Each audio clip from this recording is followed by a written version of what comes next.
And we continue our sessions today with a next lecture by Professor of AI at Skoltech, Ivan Tyukin. So please come here and take this from me. Hello. Yeah. Thank you. Alexei, thank you very much for the introduction. And I'm delighted to talk today at the school, and I'm also grateful to the previous speaker for introducing, these topics of AI safety, fragility, robustness from a broader perspective. And I would like to delve in my talk into some specifics of these issues. So the whole point of the talk will be about trying to maybe explain and even understand why AI errors and instabilities exist in modern AI models, which are presumably all high-dimensional. And I would also like to reiterate the question, can we actually verify robustness in a way that's sufficient, that an AI model is not brittle, or that it doesn't suffer from catastrophically from errors? And also, what can we do about it? So can we do anything, in fact?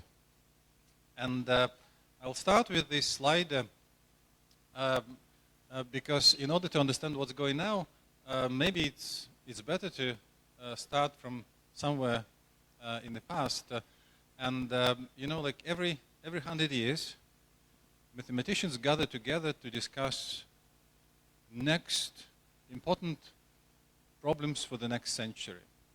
And at one of these events, David Donacher presented the following talk. It's called The Curses and Blessings of Dimensionality, where he proposed the following dichotomy. So he said that, like, up to now, we've been operating in the classical area where our data sets had elements, let's say vectors, which had like reasonably small number of attributes, and the number of vectors in these data sets been reasonably large. However, we are approaching, that was 25 years ago. He said, like, we are rapidly approaching a position in time where the number of attributes will be large, and we'll have only few data vectors, right? And also related to this question, and then he asked, look, what are we going to do if we have this problem, like this configuration? And importantly, can we do anything?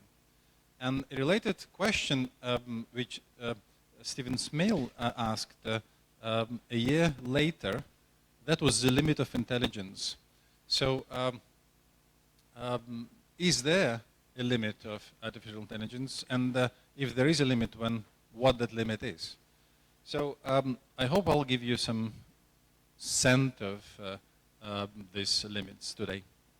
So again, before I start, like, there are classical results we are all using today in our understanding of machine learning.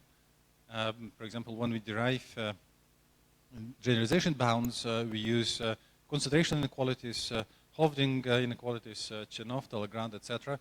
So some of them are non-asymptotic, but the gist of them is that we have enough samples to produce judgments about what's going to come in the future.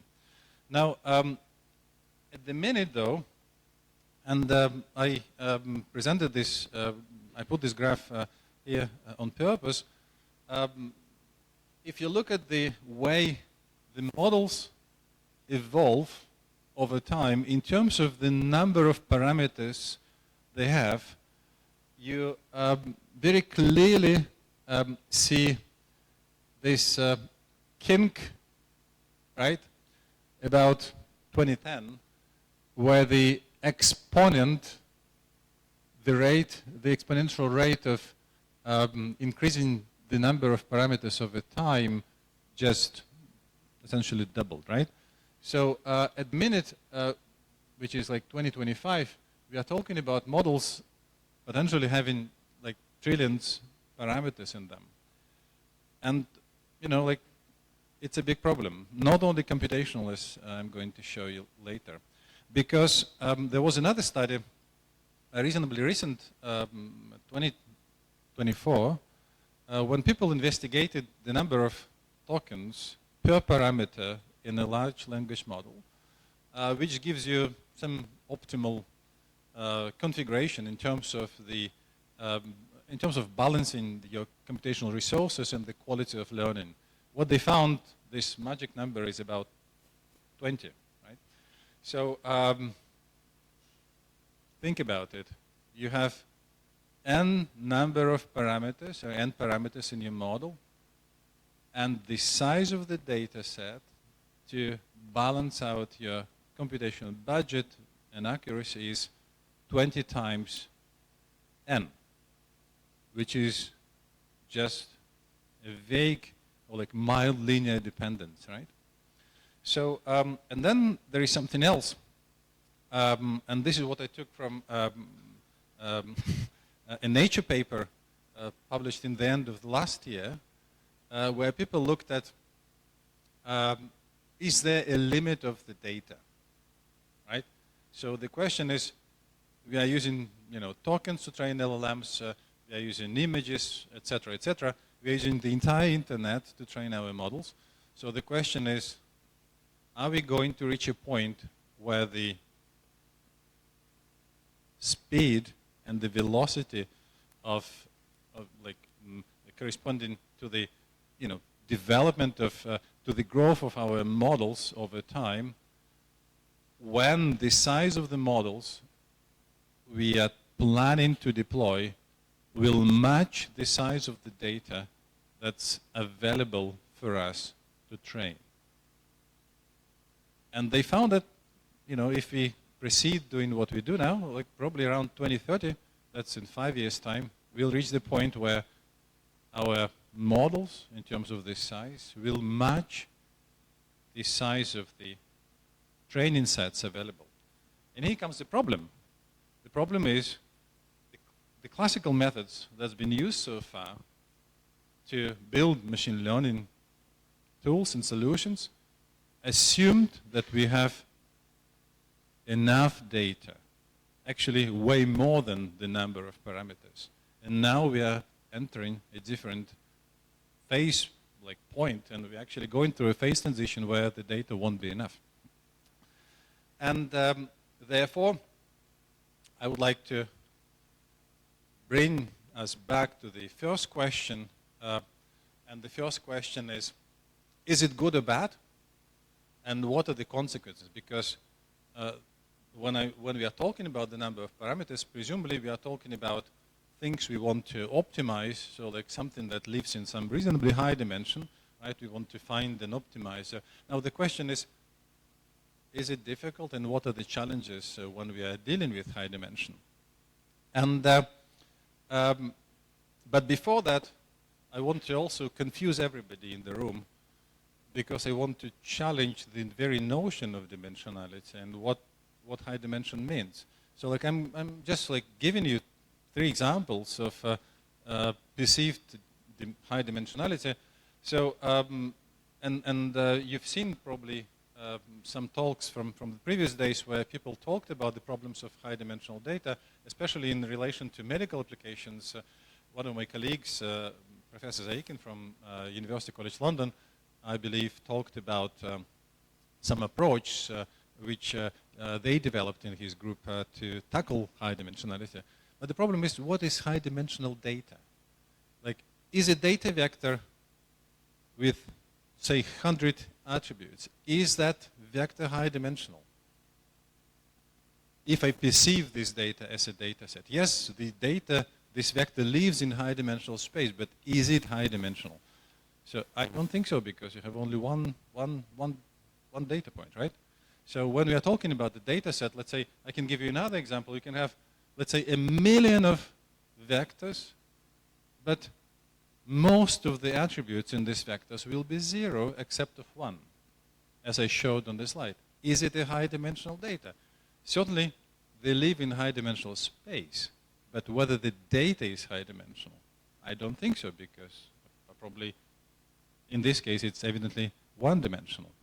So we can go and use the conventional definition of dimension, which is, let's say, the minimal number of linearly independent vectors which span the entire data set, which is a fair point. Like, and if this minimal number is reasonably large, then it's perhaps high-dimensional. So something else. There are some funny notions and definitions of dimensionality. If you're looking at the literature, you'll see like manifold dimension, topological dimension. All these dimensionality measures are becoming important because people realize that it's not an obvious question of what's the dimensionality of the data, right? So as a rule of thumb, I would say that if you have a data set and you look at compute, let's say, covariance matrix, empirical covariance matrix, and then all the eigenvalues are reasonably large and ideally nearly the same, around the same value, then I would say, sorry, and if the number is reasonably large too, then I would say that the data is high dimensional. But beyond this, I think I'm happy to talk about that. Maybe spend another 2 lectures on like how do you define dimensionality. But there are certain things which are inherent in high dimension. And one of the things which are inherent is the famous concentration, right? And one of the concentration effects which is obvious, so I can actually present it here, is the volume concentration effect. When you have a ball in high dimension, right, and then you compute the volume of that ball as a function of its radius, then you'll see a curve of this order. So you'll see that when you increase the dimensionality, then let's say the volume exponentially concentrates near the surface of the sphere, of the boundary of the ball, right? The higher the dimensionality, the more pronounced the effect. So that's one thing. And there are some consequences related to this, there are some consequences related to this effect. And the other consequence is when you have one vector drawn from an equidistribution in a unit ball in high dimension, and you have another one, then with high probability, those 2 vectors will be nearly orthogonal. Right? So this is an important fact. And how do you go about this? In a way, I try to explain this on this figure, because if you look, let me move here. So look, here is a ball you are drawing your vectors from, and let's say this is a vector you just drew in your first experiment. Then the probability that this and the next one will be quasi-orthogonal essentially equals to the probability of the second vector landing in the vicinity of the ball's equator here, right? So and then you can easily compute this probability by calculating the volume of the spherical cups and then subtracting this volume from the volume of the ball. And of course you can do the integral, but there is a simple way of estimating at least the volume. So like one of the simple ways to like draw this line here and build another ball like this, right? Including this spherical cup here, or like this. And then you'll see that if you take half of this, the volume of the half of this ball, then the spherical cup, the volume of the spherical cup is, of course, smaller than this volume of the half one. And then, like, you know, these calculations which I drew here, in a way, give you that it's exponentially close, like, what's left is exponentially close to 1. So what I'm trying to say is that if you draw the second vector independently from the first one, it's very likely that it's going to end up in this area, which is going to be the result I'm aiming at. So, and if you carry on doing this, you will keep getting quasi-orthogonal vectors. And I tried to summarize it in this slide here. So the two major effects which are occurring in high dimension, you can actually do this test in MATLAB if you wish. But if you are drawing randomly from a product distribution, let's say from a unit cube, don't forget to normalize, basically divide by the square root of n, right? Because the size of the cube grows as a square root of n, right? Because it's the diagonal. So what you'll see is that you'll see that all these random vectors concentrate near the boundary. That's fact number one. And fact number two is that they're going to be quasi-orthogonal. So unless you have some low dimensionality effect, but in genuine high dimensional setting where you center all the data, you normalize all the attributes, you decorrelate your data, that's exactly what you do as your sort of like first step in processing the data, then this is what you'll get, right? So, and what are the consequences? And in fact, you can actually try and prove this fact as an exercise. It's a very simple thing. And if you struggle, I'll show you how to do that. We can actually do it later today. But it's also very nice. So the consequences are that concentration of distances may have a severe impact on what we do in high-dimensional, when processing high-dimensional data, because if everything concentrates near a sphere, right, then if you have some reference point, then everything is going to be equidistant from this reference point. In a way, your distance-based methods, if you're not very careful, are not going to be robust, because with high probability, everything will be equidistant.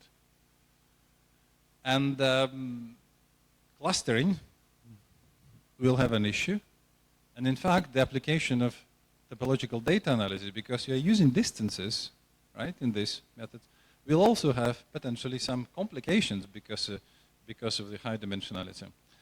Now,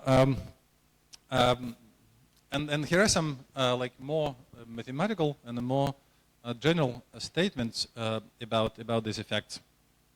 For example, in 2013, like yes, you can immediately write down asymptotic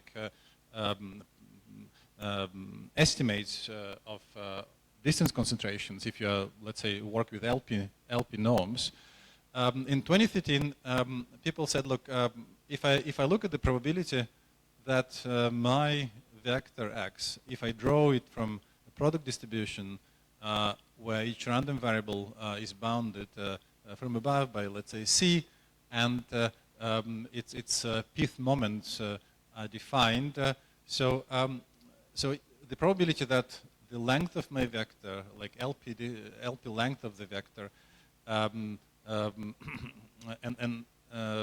let's say the ratio of the LP length of the vector to the expectation of this LP length -1 exceeds delta is exponentially small, right?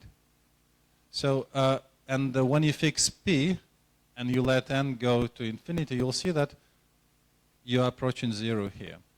So, moreover, if you look at this application of the Hovden inequality, you'll see that the probability that your normalized, let's say, length exceeds 1 plus delta is exponentially small, too. So what do we do? And I don't know, maybe you've heard about this already, and at least in the context of understanding adversarial attacks, people experiment with with the impact of norm, right? Like it's been popular a few years ago, like when people said, look, a perturbation in this norm is not as effective as in this norm. But the point of what I'm trying to make here is it doesn't matter. So if the data is reasonably high dimensional, it doesn't really matter. So, a few years ago, actually 25 years ago, people started to think, look, is it because I'm working with proper metric? So what if I use, let's say, quasi-metric. So like, what if I just use, let's say, p here, where with p varying from 0 to 1 instead of from 1 to infinity, right? Of course, it's not going to be a norm, but it will have some like distance-like properties. Well, of course, the triangle inequality wouldn't hold anymore, but I may probably try to solve the problem. And very interestingly, in this 2001, Charu Agrawal showed like, look, that's what I found. It's a funny result. I'll debunk it though, not the result, but he said, look, if you vary the value of p in your LP, let's say, quasi-norm, then potentially you can get something like this, where g is some universal constant, and then this term is certainly maximized at p equals 0. Funny. And then the question was it true or not? And like, can we actually use it in practice? And people in genetics and bioinformatics immediately jumped on that and started to use, like, say, L1/2, right? And there have been some empirical estimates and empirical studies of like whether it's helping or not, and some people reported that it's helping, some people reported that it's not. We looked at it ourselves, and we started looking at it 5 years ago. Fast forward to date, and here is what we found. 5 years. So we found that, unfortunately, you can prove that it doesn't help. So it may help, but not in the way you thought it would help. So what I'm trying to say is that there is a bound like this, which is independent on p at all in the right-hand side, which is exponential in dimension. For a large class of product distributions, including for the one which is the distribution in a unit cube that Agrawal considered. Right. However, and here comes the however interesting bit. It's just like aha moment in DeepSeek R1. If your data is such that you can assign a non-zero probability for some of the attributes being equal 0, then things are fundamentally different. Because if that's true, then you can say that, well, for any arbitrarily small value delta here, there is a p star, an n, such that for all dimensions larger than n, the following holds true. That is, the probability of being within this delta thickening of the sphere, right, can be made arbitrarily small. Okay, yes, thank you very much. So can be made arbitrarily small. All right. So, and it's getting funnier, and this is where mathematics becomes so interesting. If you believe in the existence of irrational numbers, I think everybody may believe in this, starting from ancient Greeks. So if this A is irrational, then this delta can be set to 0. So, and there is even a better thing and more funny thing, because you see, like, I didn't say anything about the value of this A. This means that in an arbitrary small neighborhood of any product distribution with bounded support, there is a distribution from the class for which this holds true.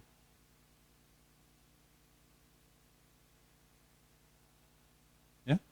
So, in other words, concentration or anti-concentration can be enforced or in some cases eliminated by arbitrarily small perturbations of data.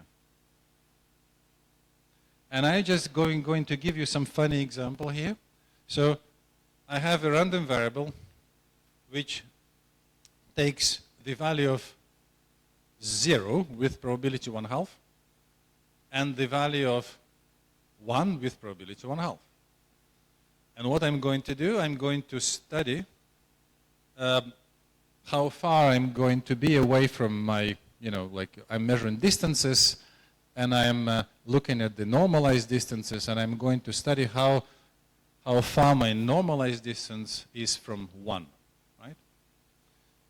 So, and here is a plot here. I have the parameter P, which is the thin in the LP quasi-norm or norm, and I have dimensions here.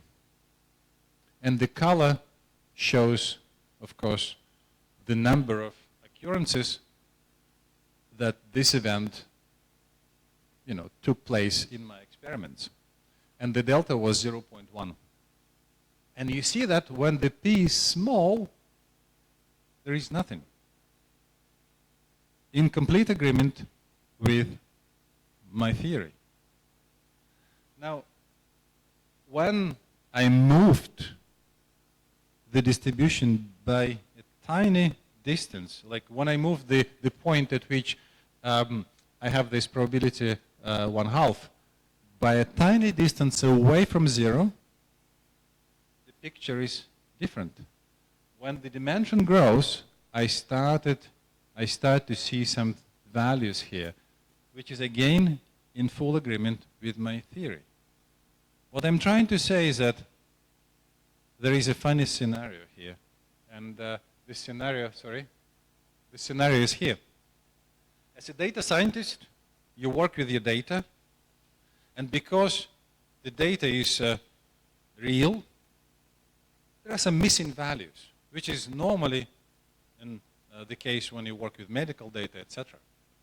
What do you do with missing values? Like, there are some methods which actually can be employed, but sometimes people just replace those values with empirical averages, right? And then you centralize your data. And after that you say, look, the data is too large, can I reduce it to, let's say, 5 digits or like 4 digits, whatever. And then all of a sudden you have entries, maybe lots of entries, with zeros in your data. And then you inadvertently injected this anti-concentration effect in your data. It wasn't there from the beginning, but it is now. So be careful about that. And also, suppose that there was a data with this anti-concentration property, with zeros somewhere, and then, because you were concerned with the data privacy, you decided to add some noise to this data, essentially removing the zeros. Once you remove the zeros, you remove the anti-concentration. All right. So what else can go wrong? Like, that was like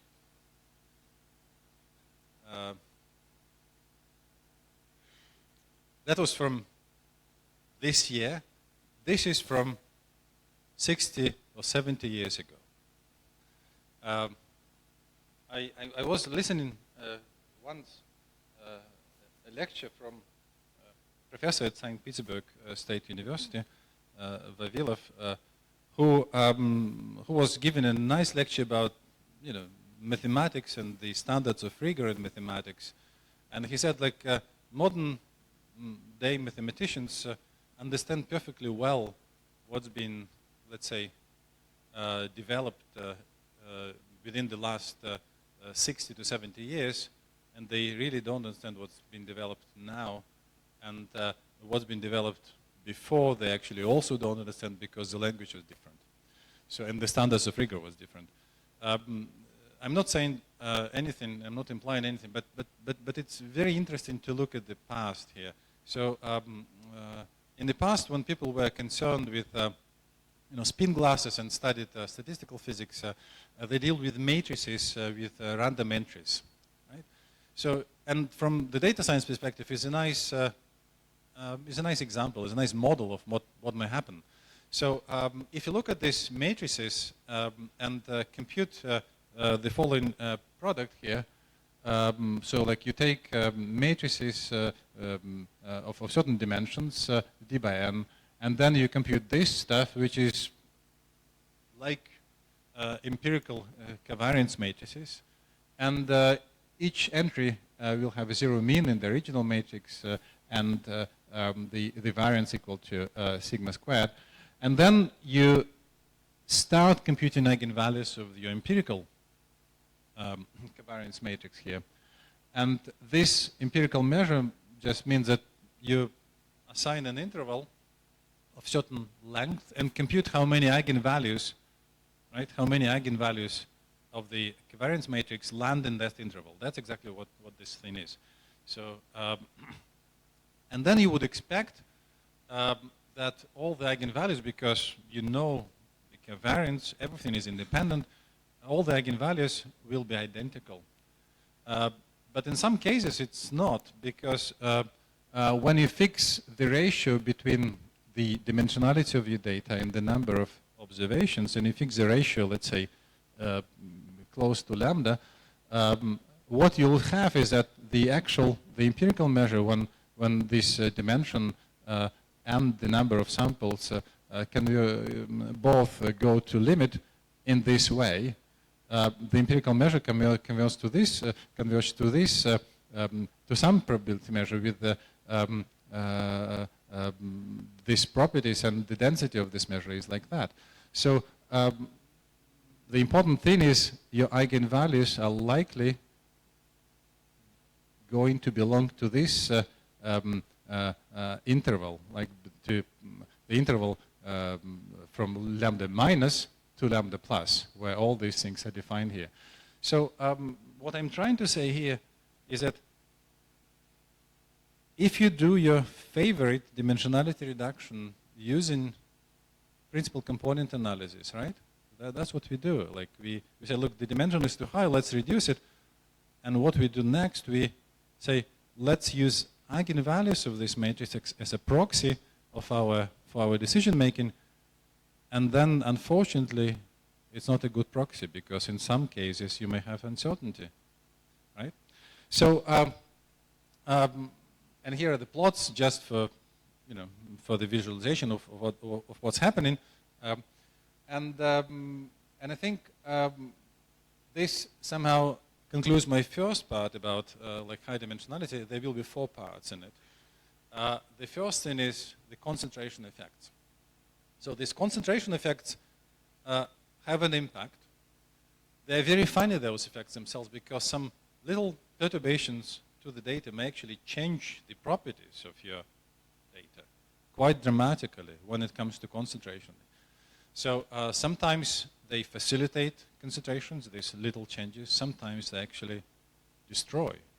And you need to be aware when this happens. Now, when we talk about the data that's high dimensional, it's very difficult to justify sometimes that you're actually working with high dimensional data unless you have enough data samples. But even when you have enough data samples, this last result, which let's say involves this the empirical calculation of eigenvalues of covariance matrix, says that even that may not always work. So there are some issues with high dimensional data. Now, the second question is, can we verify? So like our previous lecture was about the possibility to do some verification. Now I'm going to say that it's a hard problem. Yes, go ahead. Go ahead, yes.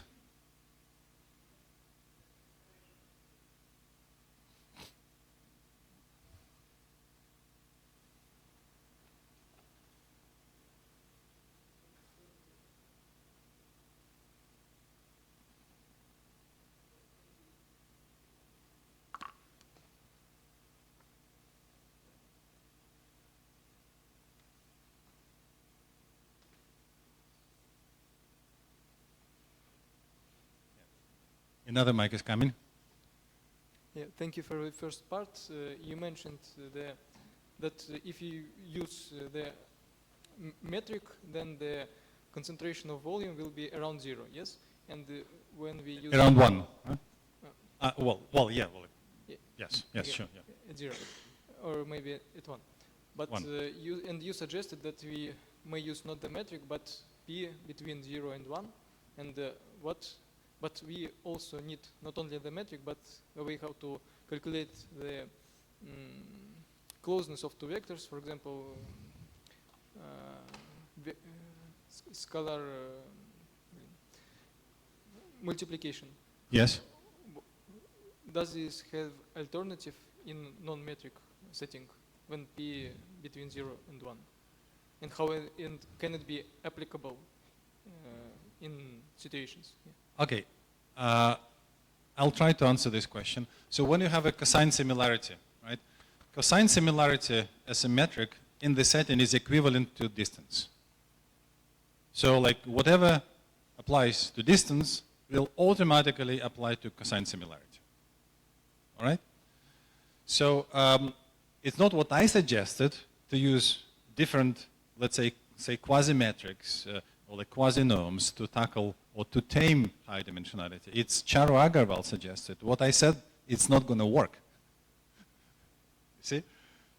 So it's not going to work unless you know that there are certain events with non-zero probability occurring at 0. Why this 0 is important? Because it's the point where the singularity in this metric, in the quasi-metric occur, right? Like, because when p is from 0 to 1, this is a singularity point.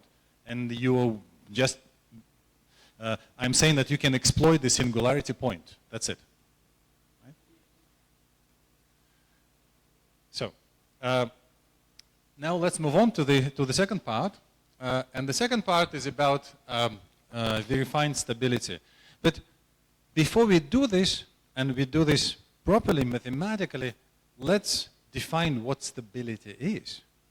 Because there is a bit of vagueness and uncertainty normally, but mathematically speaking, if you have a map from, let's say, linear vector space Rn into the finite set of labels, the finiteness is important here, then we'll say that, let's say, for a given classification map F, an element X admits a delta adversarial example, Y of X, if the value of your map is different at X and Y of X, but because the value of the map is different, given that I have a finite, then it means that they're some distance away, right?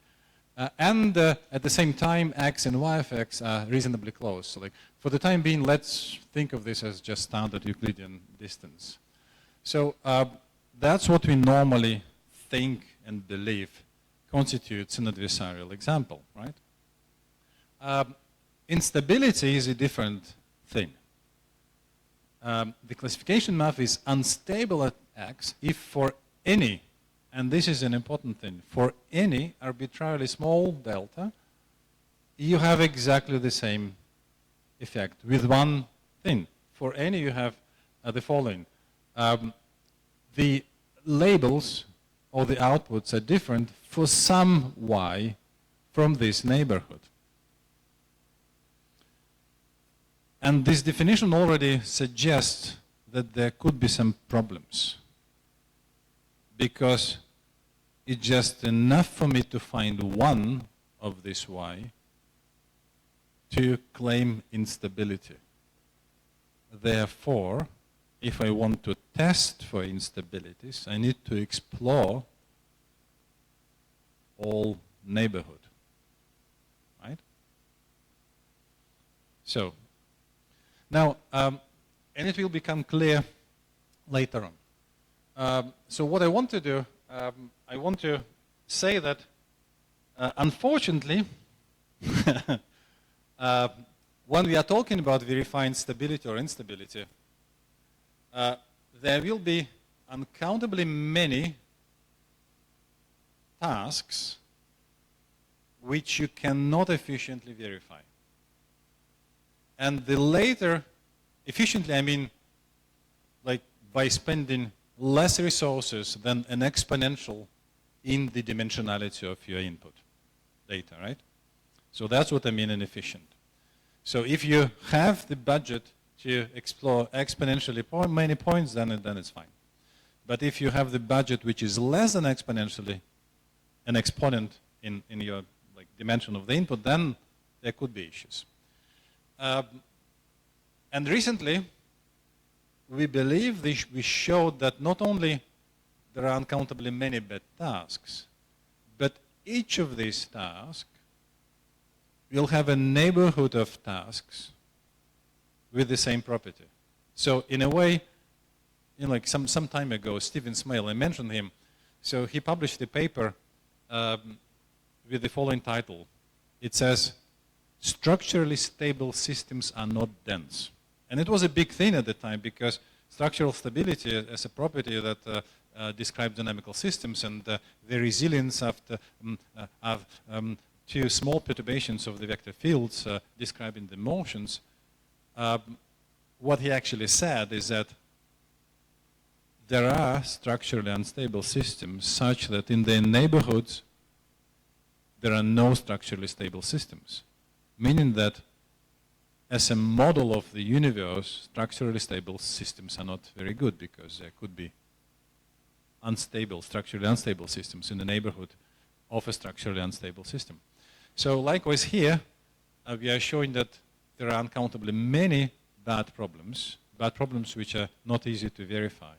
But our recent results, which I'm not putting today, suggest that not only there are uncountably many, but unfortunately, for each of these, there is a neighborhood of bad problems. So, easy to verify problems, a paraphrase to Smale, are not dense.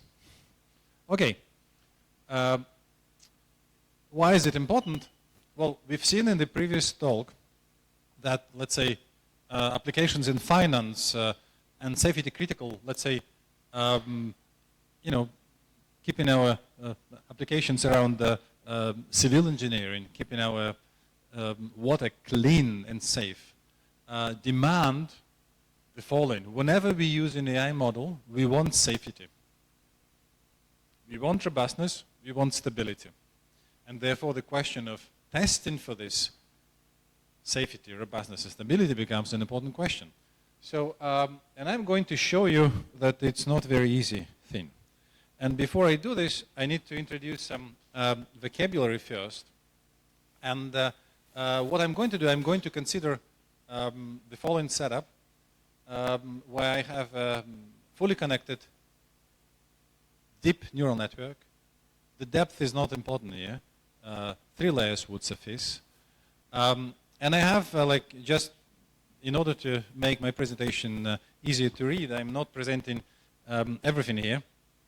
I'm just giving you a snapshot of collections. Like actually, it's a fully connected thing, right? So, and the activation functions will be of the following type here.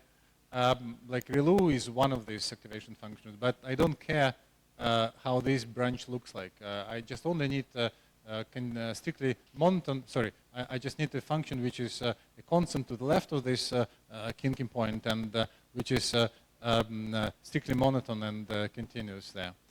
So by this symbol NN L, right? NN and L, I will denote a neural network comprised of this many layers. There will be a layer with input layer, which I denote N0, whose dimension is N, and the output layer is dimension 1. And the network has a typical structure, so like I think you know, like I don't have to spend time. It's an affine transformation followed by component-wise nonlinear operation, which we call an activation function, and then it goes from layer to layer, etc. So, and then I would like to reiterate that the results apply only to the functions which have the following properties. So, like it's constant to the left of theta, and it's continuously monotonically increasing to the right, or decreasing, doesn't matter, but the results work for increasing. Now, Right. Some words about the data set. So I assume that I draw my data from some distributions, and these distributions are supported on this unit kube from -1 to 1 from this product where 0 and 1 are labels. And I also assume that my training and verification algorithms has an access to some samples from these distributions, right? And I'm considering class like just a whole family of distributions with this support. I have my training set, I have my validation set, and the cardinality of these sets is M. And I'm saying multi-sets because I allow repetition of data in my data sets, right? So like, what I'm saying is that it's technically not a set. I can have like in my collection of data, I can have exactly the same entries. It's not a big deal to change this, but technically it was easier. Now, and then what I also assume, a sort of non-accumulation property, meaning that when I draw two data, two pairs, let's say an X and its label, and a Y its label, and its label. So, and if the labels are different, then I assume that the X and Y are some delta distance apart, right? Because otherwise we would have some accumulations which probably are not very useful.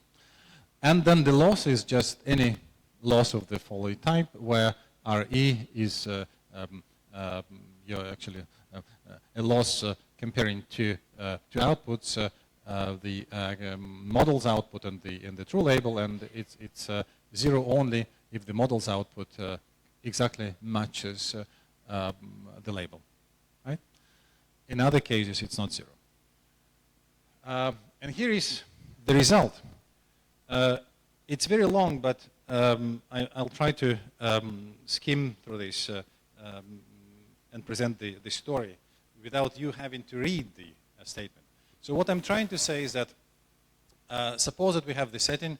I have my family of distributions with all these properties which are listed, and I have my neural network whose input is D, the size of the input is D, and what I need is I need that the minimum between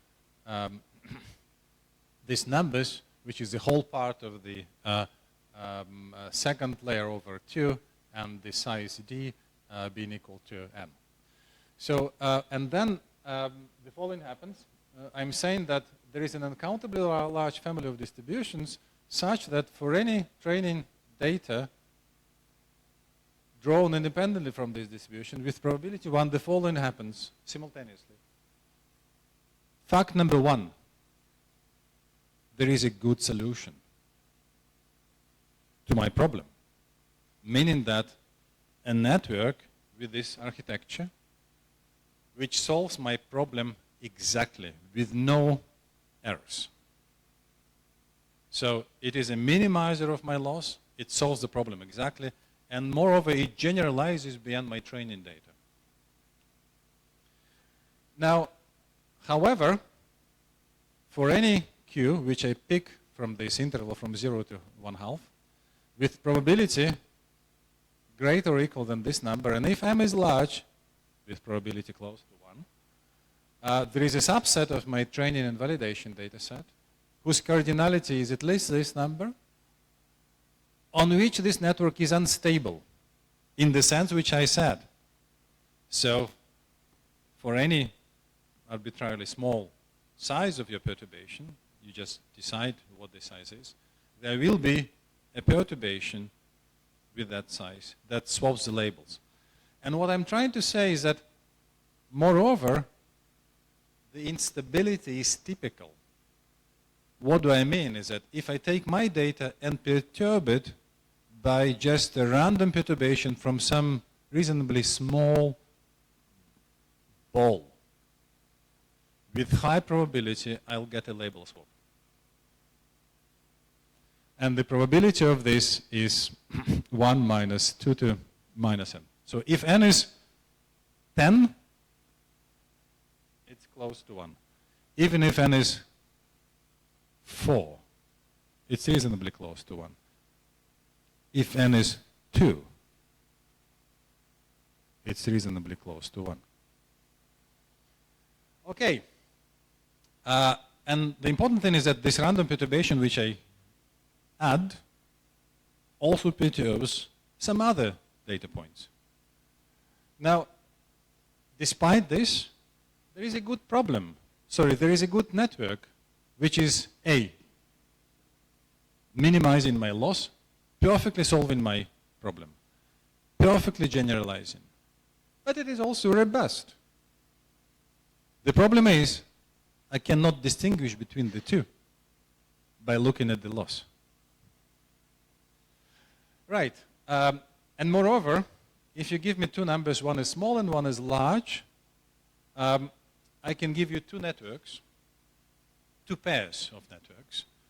In one pair, the weights of these networks will be, the distance between the weights will be smaller than this number, the small number which you give me. And in the second case, the distance between the weights of these two networks will be larger than the large number you give me. So what I'm trying to say is that the weights themselves, they don't carry enough information, at least at the level of, at least at this level, to distinguish between a good and a bad model. So, and that's what I tried to present here. That's the situation.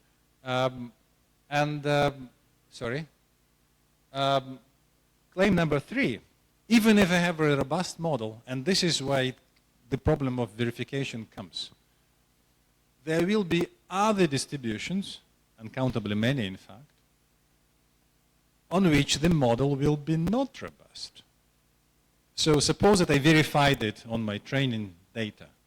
What I'm trying to say is that if you haven't exhausted all the variability within the distribution, it's very difficult to warrant stability. That's what this third point says.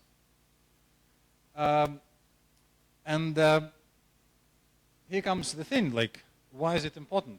It's important, again, in this safety critical scenario where you actually have to verify. And as an example, I would like to give you, I'll give you a reference to this famous XZ hack, which occurred in April last year, when people who were developing Linux nearly outsourced or like released the model with a bug in it, right? In fact, with a backdoor. And it was revealed only because the system is open source and people were able to find out exactly where this backdoor happens. So if you have a neural network as a part of your service, it's very difficult to reveal a backdoor, but it's very easy to inject one. So that's the thing to look after. So is it a no free lunch theorem? So like you may wonder, because yes, like what's new? The problem is for the no free lunch theorem, we would normally say that there is no like optimal algorithm. Like whatever algorithm you do, like there is a bad problem for it. What I'm trying to say here is that the results are somewhat independent of the algorithm. It doesn't matter which algorithm you use. You will arrive at a situation where it's very difficult to establish stability and robustness, right?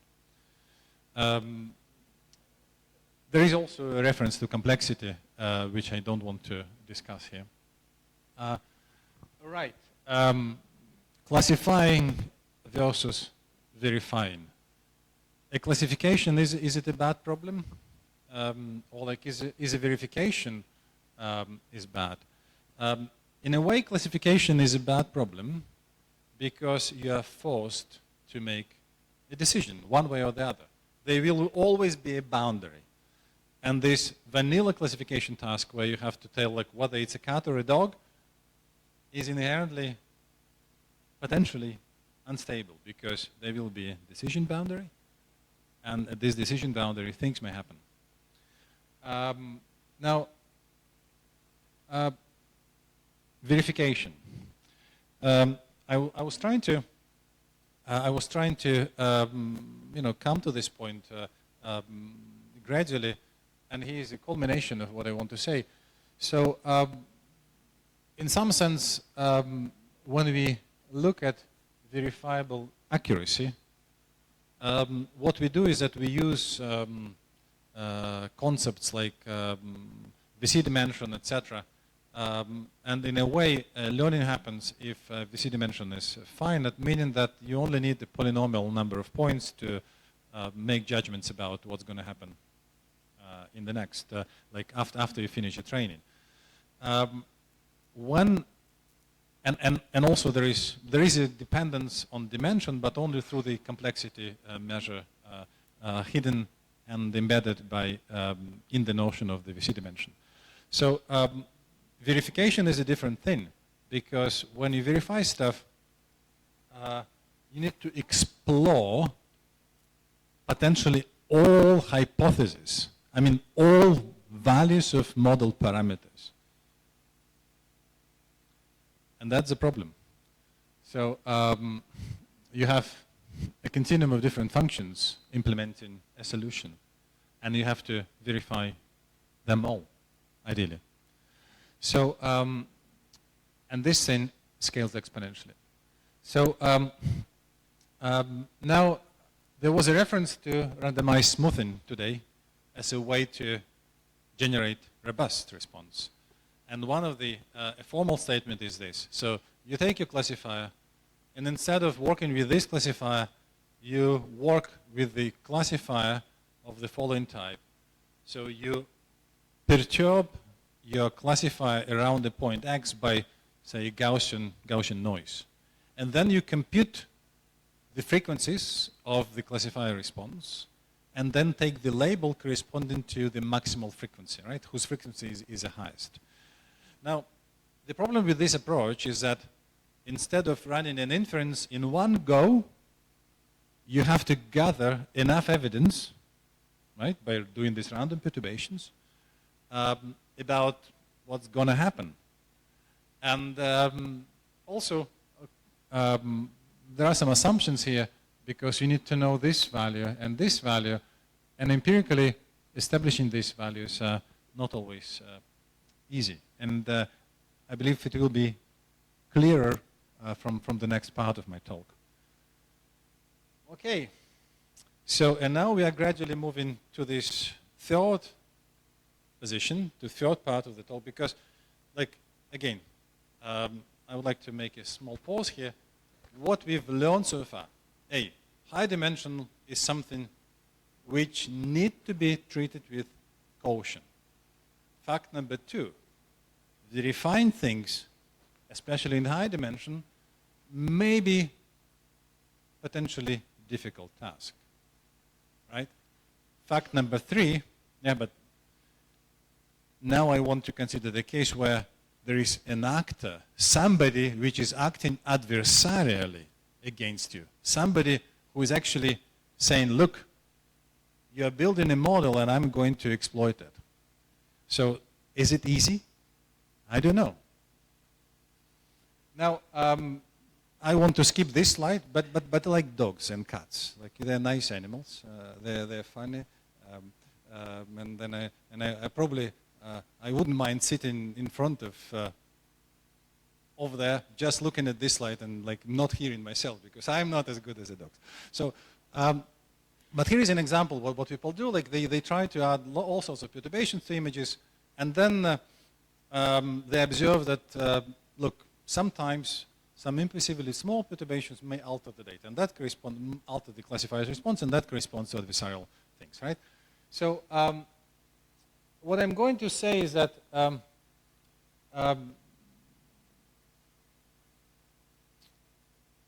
there are situations which are reasonably common where with high probability a randomly sampled point is going to be susceptible to adversarial attacks, because people are finding them all of the time. Like, why is this? Can we explain this? And I hope that today I will explain you why this is happening. So adversarial attacks can be universal and can be transferable. And we probably will infer this from this part of the presentation too. And they could be remarkably easy to compute. Your fast sign gradient question. And yet with high probability, random and large perturbations do not lead to misclassifications. How remarkable is that? And I'm going to start with the last point. Here is the last point. So in my team, we looked at this classical, data set CFAR 10. Here is the result of this experiment. So like what we do, like we computed adversarial perturbations for an image, and then we randomly perturbed the same image by random perturbations of large amplitude. And you see what happened. Original, adversarial, random. Correctly classified, incorrectly classified. The question is why? Do you have any idea?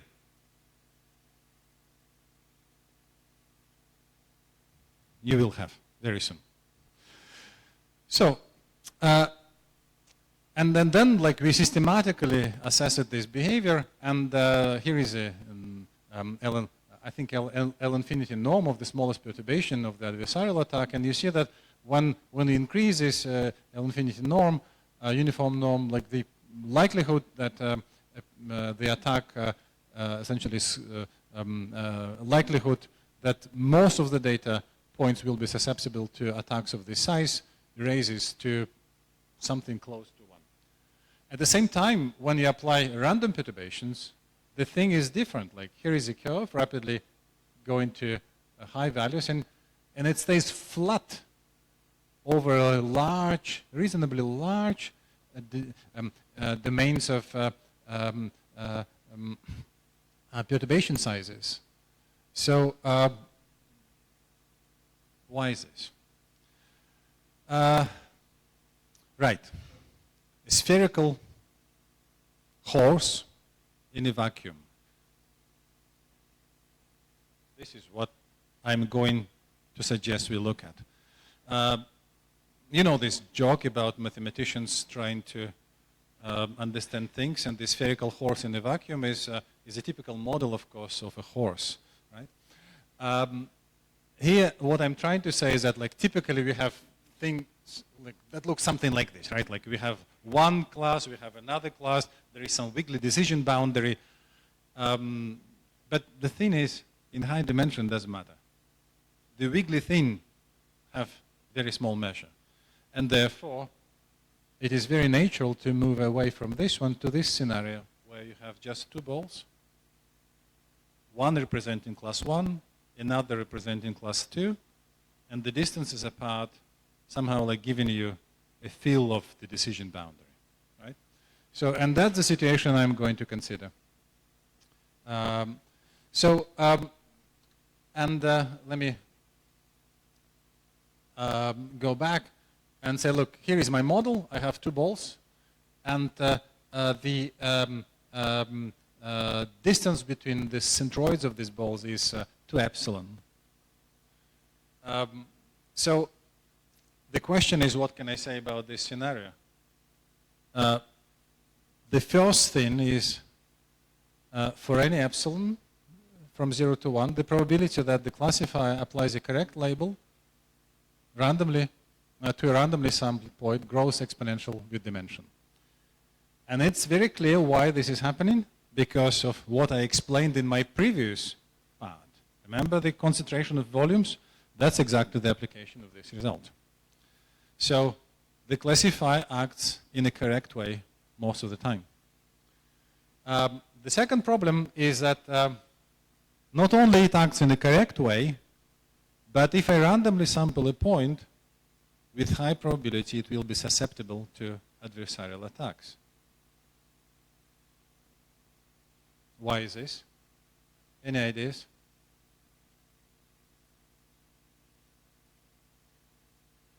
Give me an answer. Why is it susceptible to adversarial attacks? A hint. Remember, things are going to be quasi-orthogonal to some given direction, right? So if this is the direction, then I pick, and let's say I'm sampling with this from this ball. Then with high probability, all my data samples will be there, right? They will be around the equator here. And the equator is only epsilon away from the decision boundary. Therefore, I'm epsilon away from swapping my label. So my adversarial perturbation, whose size is, let's say, 2 epsilon, will, with high probability, move me away from my current class. So, and that's the statement. The second, the next result is that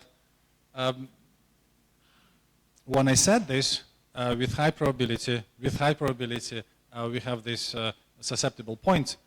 If I apply random perturbations for exactly the same reasons, because I'm going to be in a quasi-orthogonal hyperplane, right? Like position to my reference point, which is the vector connecting the two centroids. I'm going to be here all the time. When I apply random perturbations, nothing's going to change. I will be robust to random perturbations. And the thing is, if I randomly sample 2 points and one is susceptible to adversarial attack with some same margin, then the second one will also be susceptible to adversarial attack with high probability. And there is something else here. Gradient-based methods find adversarial attacks. So with probability 1, the gradient of the loss will give you the direction, of course, to your adversarial attack.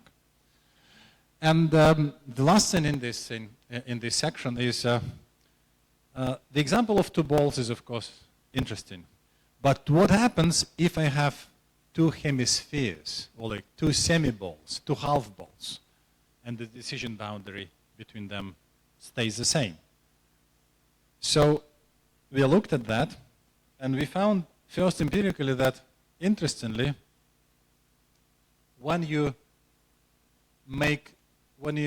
have no space between these decision boundaries, like just like you take one half a ball, you attach to it another half a ball, the effect breaks down.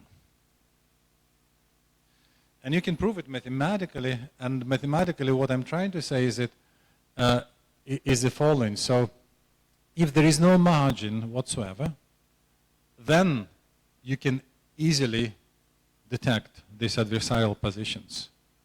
But the problem will be inherently bad anyways from the beginning, because everything will be close to this point.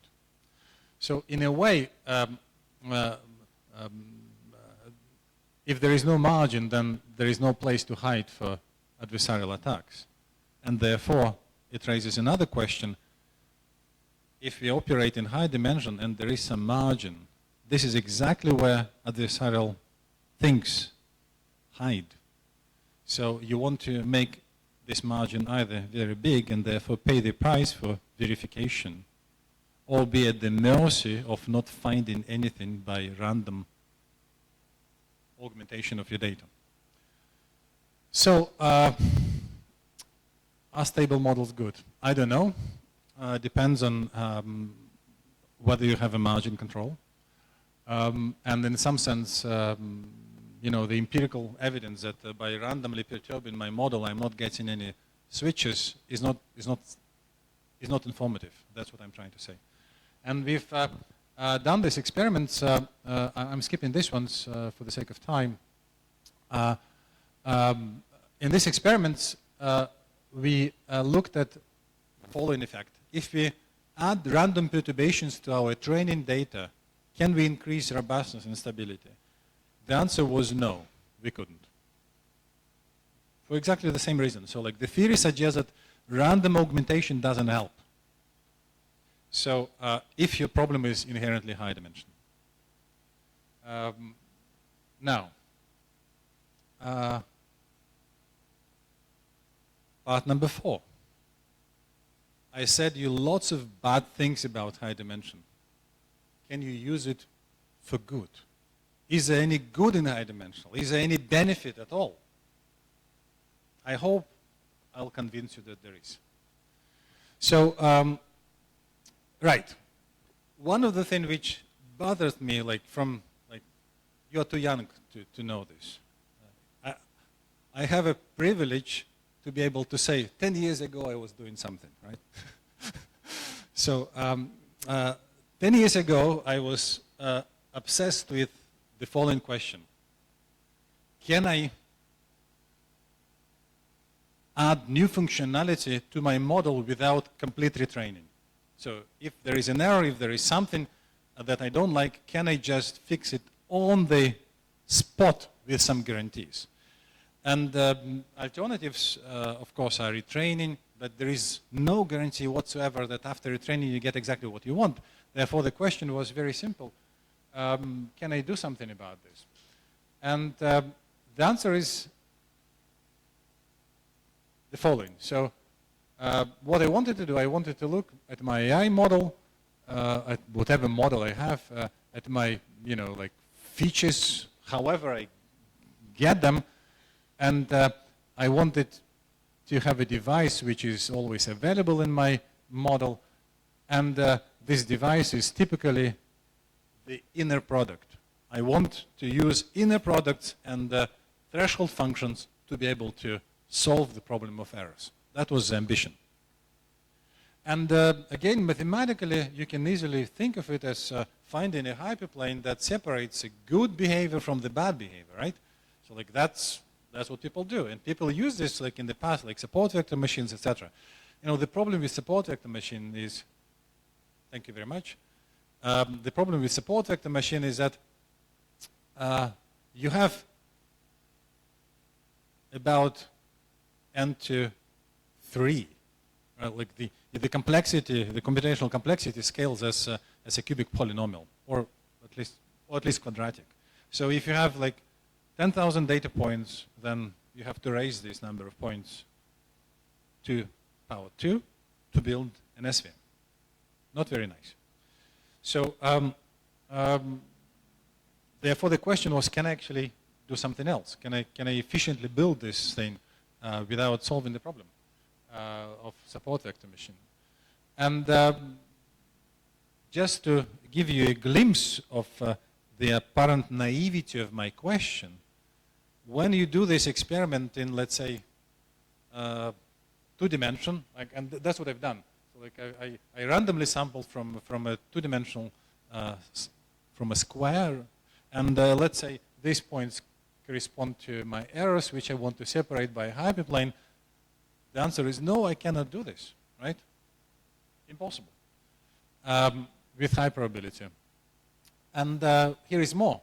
What happens if n is large? There is a famous Radon theorem which says that with probability 1, n plus 1 random points are linearly separable in Rn, but n plus 2 points are not.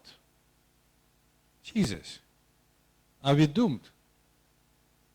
Was my intuition wrong? Fortunately, it wasn't wrong, and I will convince you that it's not wrong. So now, but before that, we need to do something. So I need to introduce a notion. I'll say that a point is separable from the set y with the threshold alpha if the following holds true. So I'm trying to separate x from this set y, and what I'm doing is that, graphically, I think it's going to be easy here. Here is my origin. I take my x. I take the vector x as a normal to my separating hyperplane, and I'm building a separating hyperplane exactly coming through this x, right? X belongs to the separating hyperplane, and the vector x itself is a normal to that hyperplane. Very easy to build, right? You don't have to compute anything. You have a point x, you have your separating hyperplane. Now, and that's the notion of, let's say, Fisher separability. What I claim is, if my data distribution is good enough, meaning that it doesn't concentrate too fast in some positions, so meaning that it's inherently high dimensional.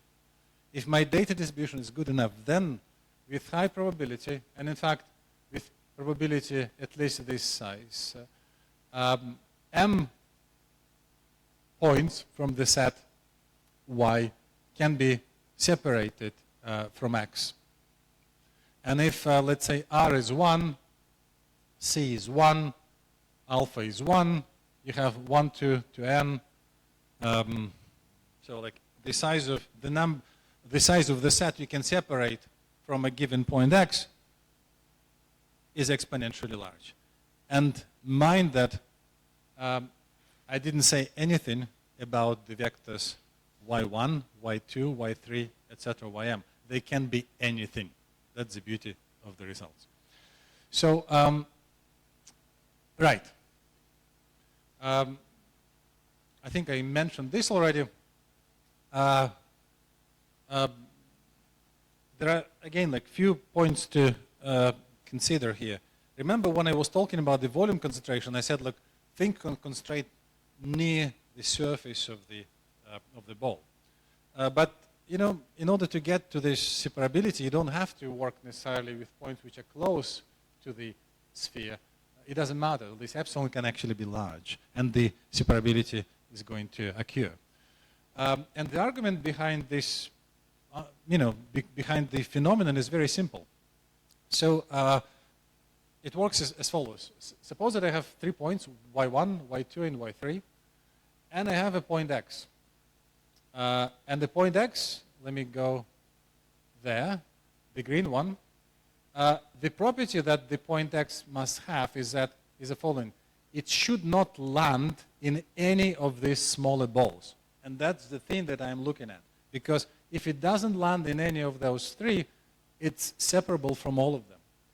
So therefore, in order to estimate the probability of me successfully separating, I have to estimate the probability of landing here, there, and I have to subtract them from 1, right? So, and now we are going to get it. So, and that's exactly how it works. So, I'm just recalling all the notation. So, like, first I take this point y, and I'm bringing it exactly to the sphere, right, to the boundary of the sphere. And the radius of this one is going to be 1, and that's why you have 1/2 in my estimations. So the radius of this slightly bigger ball is going to be 1/2, and we know that the volumes concentrate as 1/2 raised to n, right? So the volume of my ball associated with the point y is relative to the volume of the bigger ball is 1/2 raised to power n. The same goes for the second point, the same goes for the third point. So you use a union bound to actually arrive at the conclusion that and as I said, like, it doesn't matter where my y1, y2, and y3 are. So where you have this separability of exponentially many points. All right. Now, if you're interested in learning a little bit more about the thing, I invite you to read this paper, which colleagues of mine with whom we developed the theory and myself published in the American Mathematical Society journal. It's a nice exposition paper with the relation to Sylvester problem, like from 100 years ago from now. And also, it has a nice link to Bourgain conjecture, which has been fortunately or unfortunately solved last year. So now applications, like, because like you might wonder, like what it's about? Can we apply it? I'm going to tell you, yes, we can apply it. And one of the applications is, let's say, the false positives and the corrections for false positives. Suppose that we have a model, let's say object detection model, and it does some detects, but I don't want the false positives in my data. So what I'm going to do, I'm looking at this final fully connected dense layer, and I'm taking features from this dense layer, and we know they're pretty high dimensional, right? So, and then I'm building my knowledge transfer unit, which I call, which is exactly the corrector that I explained to you today. Like, you take an error, you build the hyperplane passing through that error. Of course, after you centralize the data, remember the thing which I said about centralization, decorrelate the data, and make everything look like a sphere. So, and here is the result. I think I need to press some button to properly illustrate it. So at the top, at the bottom you see the original video with the ovals, magenta ovals showing the object that the model detected. And also, at the top, right?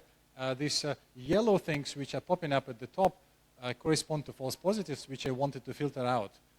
And in the bottom, in the video at the bottom, you see the corrected model.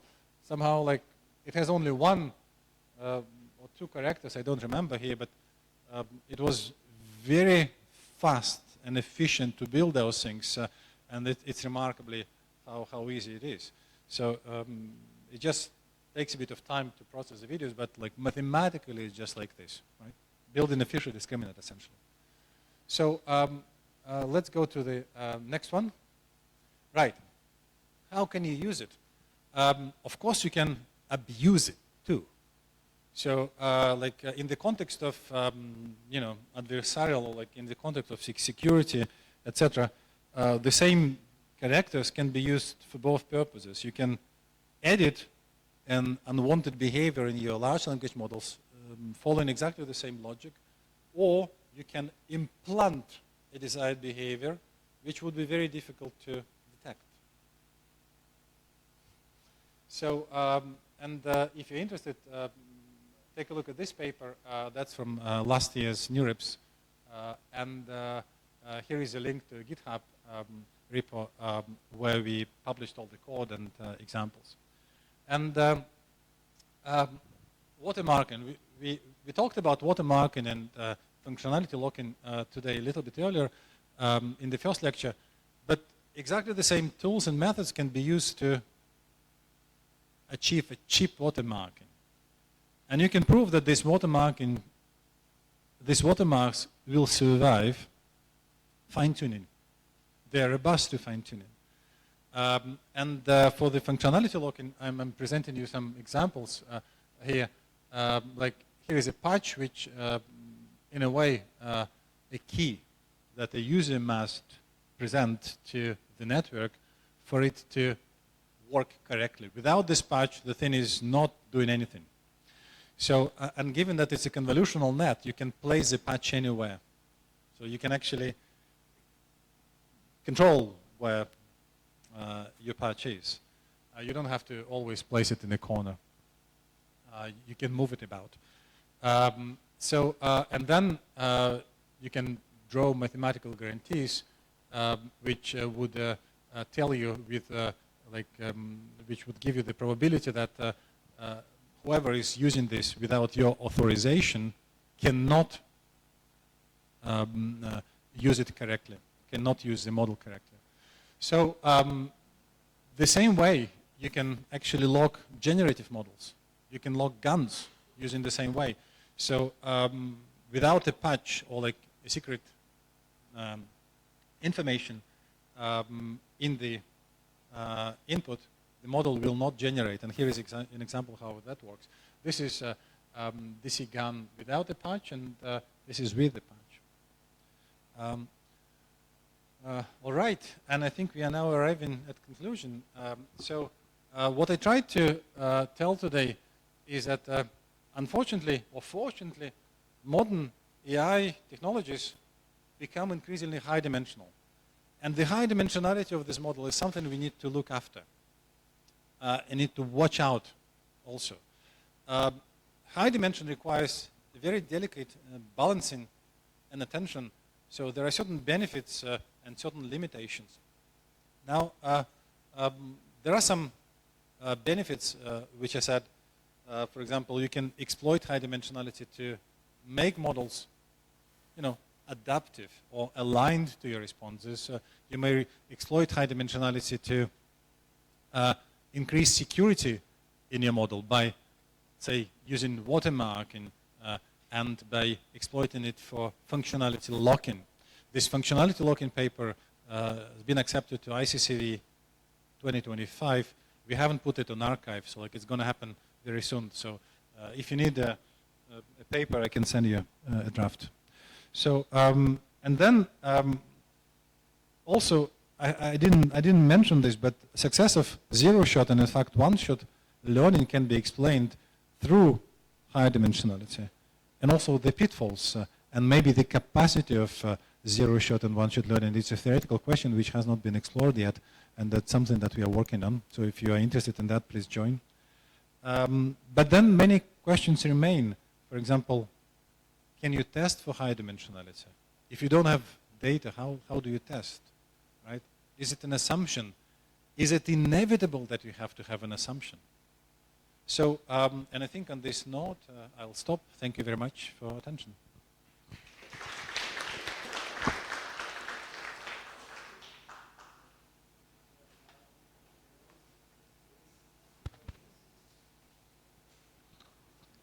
Thank you very much for your lecture.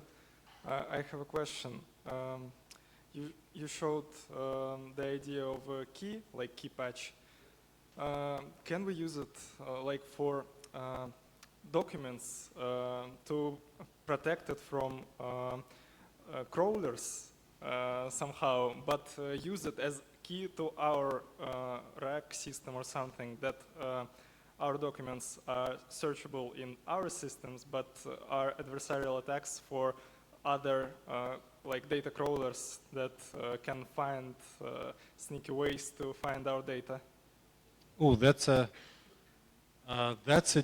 difficult question, I have to say. So, so I think it's a complementary to what I was talking about, because this patch was used to access a specific system, right?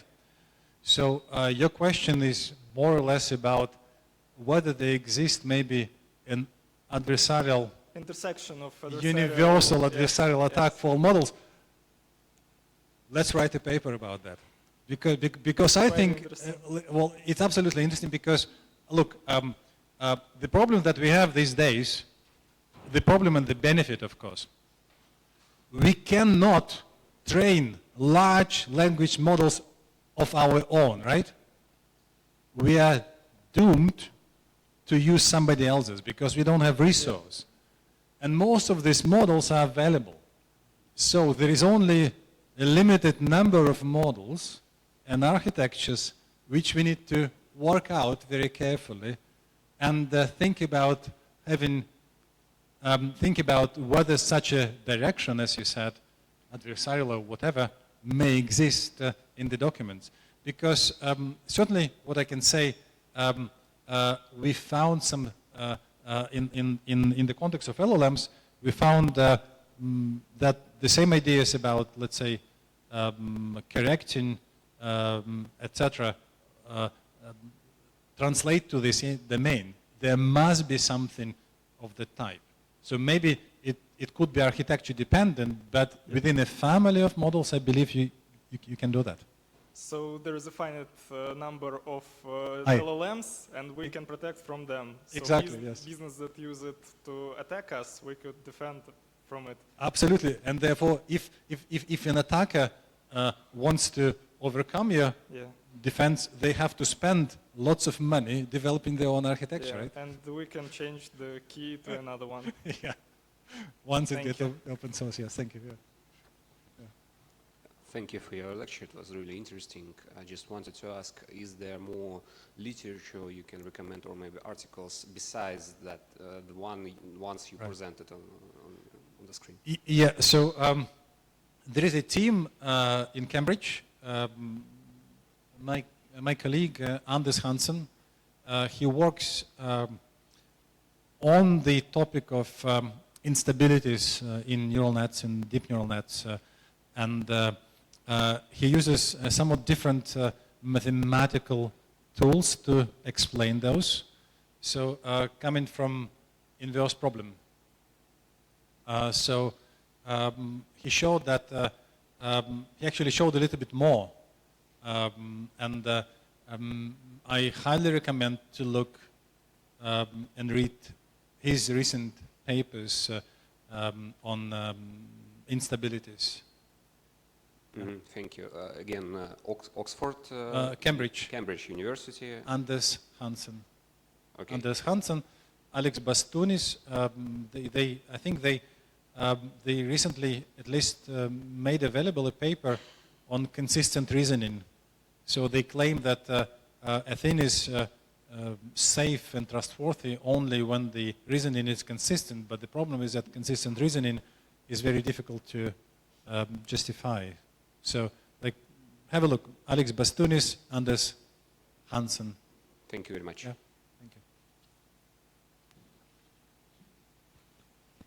Thank you for the lecture. One more question about connectedness between stability and regularization during training. Mm-hmm. Am I right that your research shows that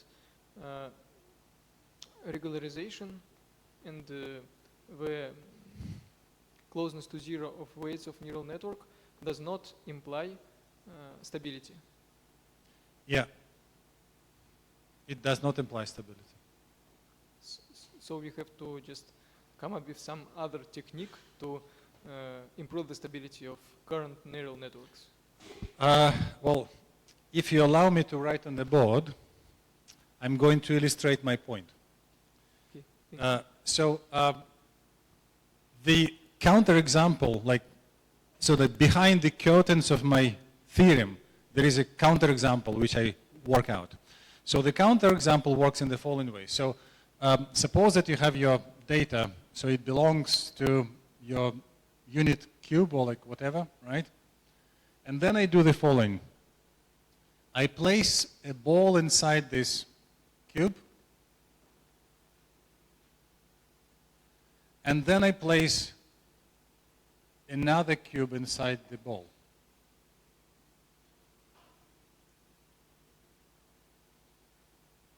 Yeah, something like this, okay? So, and then I do something like that. So here is my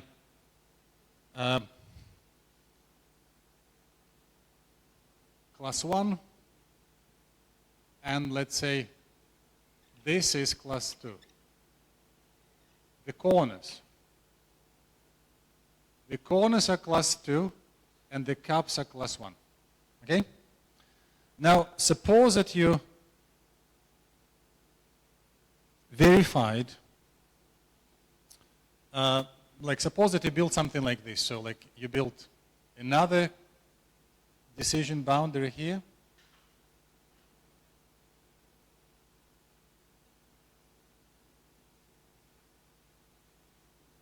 And verified on the training and validation set that, let's say here, you are some distance away, so you are stable. Here, you are some distance away, so you are stable, right? And then I come and say, what happens if I place my next point here?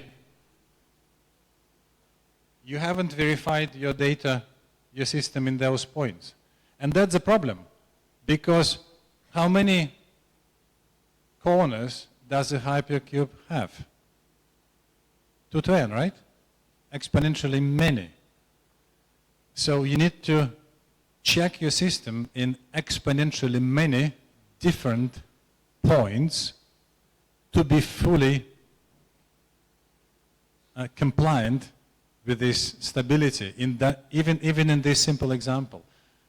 But the thing is, these exponentially many points exist in networks whose size scales as to n, where n is the input dimension. So like with a small network, I can create lots of problems for verification. And that's, you know, the gist of the argument. Okay, thank you. Right? So whatever you do, regularizing there, unless you explored everything, you cannot solve the problem.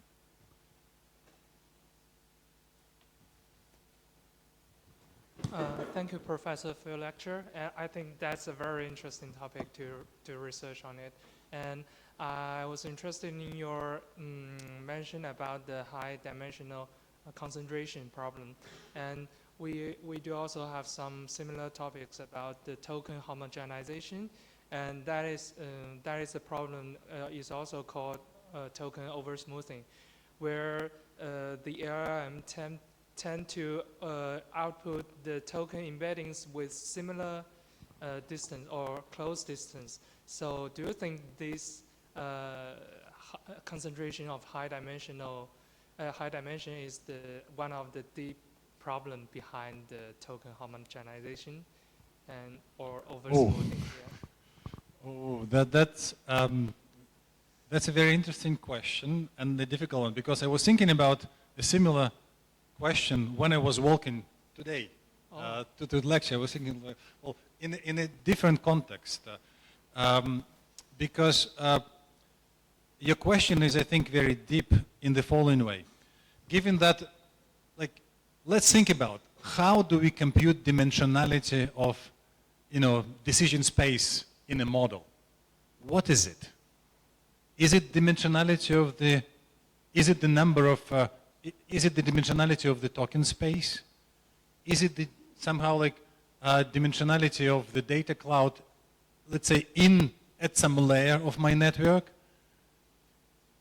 I think it's more than that, because our LLMs are autoregressive, right? So they are dynamical systems. And because they are dynamical systems, there could be some short-term correlations between predictions of the next token, the oversmoothing. So like somehow like if there are some correlations between the data, that means that dimensionality maybe in this correlated setting is small. However, if you look at a different time scale, it can be large. Therefore, the oversmoothing, I think, occurs. It's my hypothesis. I have no proof of this. But it may be the signature of actually a smaller dimension rather than a high. Yeah? Okay. Because of the correlation, because you can predict, like you can predict the next one on the basis of what you have. It means that you have sufficient information here to predict the next step. But if you look at this high dimensional business, if you have a draw from a high dimensional cube and then you have another draw, you cannot predict another draw from the first one, right? Oh, yes. Oh. Okay, thank you, Professor.